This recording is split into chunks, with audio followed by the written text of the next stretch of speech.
Cowboys decide to waive two guys, Fehoko, that's Junior Fehoko, and David Durden. Now, normally when they do this, either they're going to elevate someone or they're about to absolutely sign someone. Now, the other part of the conversation that we want to bring up too is the unofficial depth charts. Before we go into details of everything, I'm hearing a lot of noise about, hey, Overshawn, why he's not starting. Keep in mind, he had a hip pointer, so they're going to slowly integrate him into the folds here, and that's just how that goes. Far as it's no element of surprise of where he is ranked at on this particular list. Keep in mind that this list is still unofficial. On top of that, it's really don't mean anything far as the running back order, because I'm hearing a lot of people saying, hey, wait a minute. I thought that coach said Rico is the starter. And then someone would say, hey, it's Zeke that's the starter. Well, we doing running back by committee, right? And depending on the down and out distance, depending on what looks like what, then we will see out there on the field. But so far with this particular list, it's Zeke, Rico, Hunter, then Deuce. This right here just showcased who made the team. Not saying that Mozzie get the first reps, Joseph not getting out there. I would say this, that I want to bring up the fact that Osa, this is a contract year for him. By far. Osa, when you look at everything, even on this particular list, he got a better backup than anybody. He got Jordan Phillips just going to come right in behind him. Whereas once you get tired of Osa getting upfield, now you got to deal with Jordan. So this interior threat, and then on top of that, we got positional flex because you can have packages whereas you have Osa and Jordan out there at the same time, even though both of these guys are three techs. So I love that aspect out of it. But far as Fehoko situation, I think that they're going to figure out a way to add in someone else, and as well as David Durden. Most of these guys were on the injury sides of things anyway. So hopefully we'll bring in someone that can make some news and noise for this team to help better this team. Keep in mind, this is a week-to-week thing. We're going to hear in this season, 2024 season, we're going to hear every other week someone else is going to get called up. These guys are on ramp-up situations, so Carl Lawson may get called up one week. We know for sure Dalvin Cook down the stretch is going to get called up. So that's just how this thing goes. It's a very active roster. That's what happened when you have a lot of talent and you have a lot of holes in certain areas. And there will be a lot of movement on this particular team. Granted, a wave is a wave. And this is not to say the sun will set on these guys because they really like David Durden. It's just that it got down to a squeeze on, roster spot. They may bring him back. Hey, they may bring him back. The Cowboys are not allergic to bringing people back, and we all know that. Hey, shout out to Zeke, right? So when we look at everything, I really like the tone of this team. I can't wait to see them play this weekend.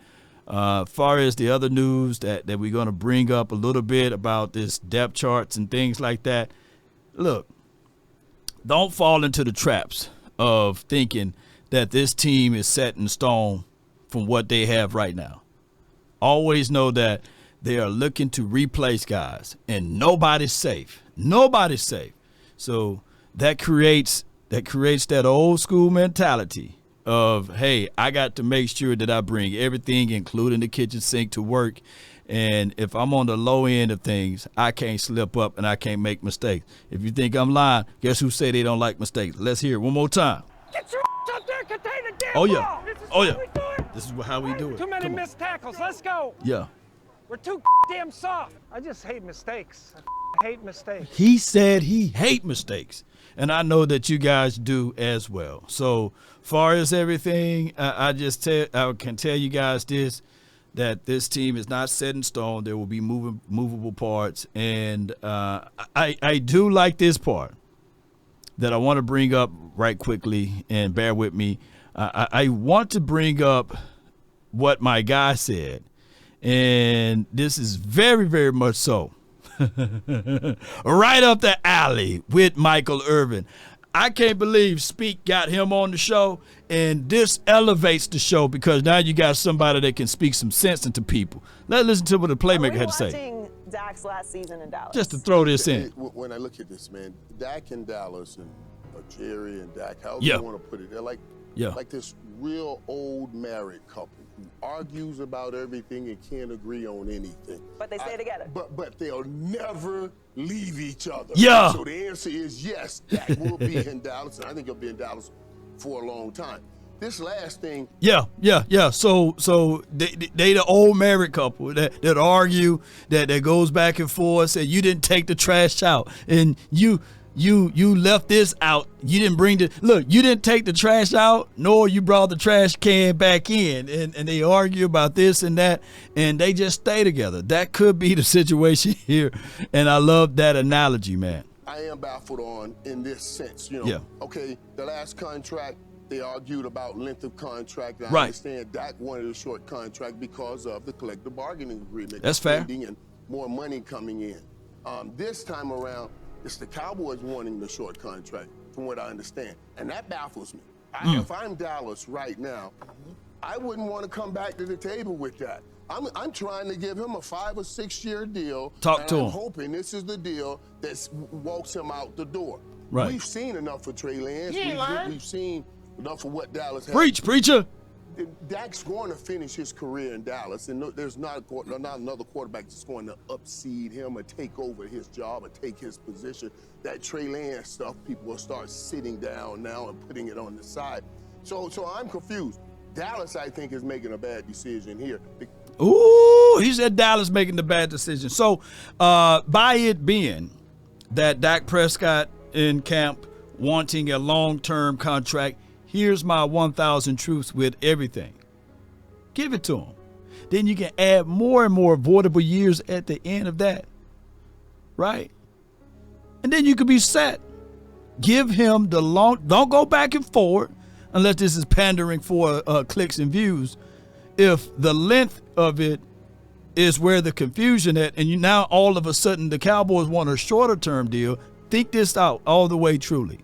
If you add a long-term contract to Dak Prescott, add more and more avoidable years at the end of it, you can really manipulate the salary. You can add money here and money there because the salary cap is increasing, and they're your team-friendly contract right there. So say to him, hey, I'm giving you a little flack right here because what we ultimately want to do is for you to remove this clause out of your contract, and we'll give it to you. We will give you the long-term contract. Just remove that clause up out of there, instead of having the short-term contract, Jerry Jones and Stephen Jones. Give him what he want, but go in and say, hey, since we giving you this, we would love for you to take away that.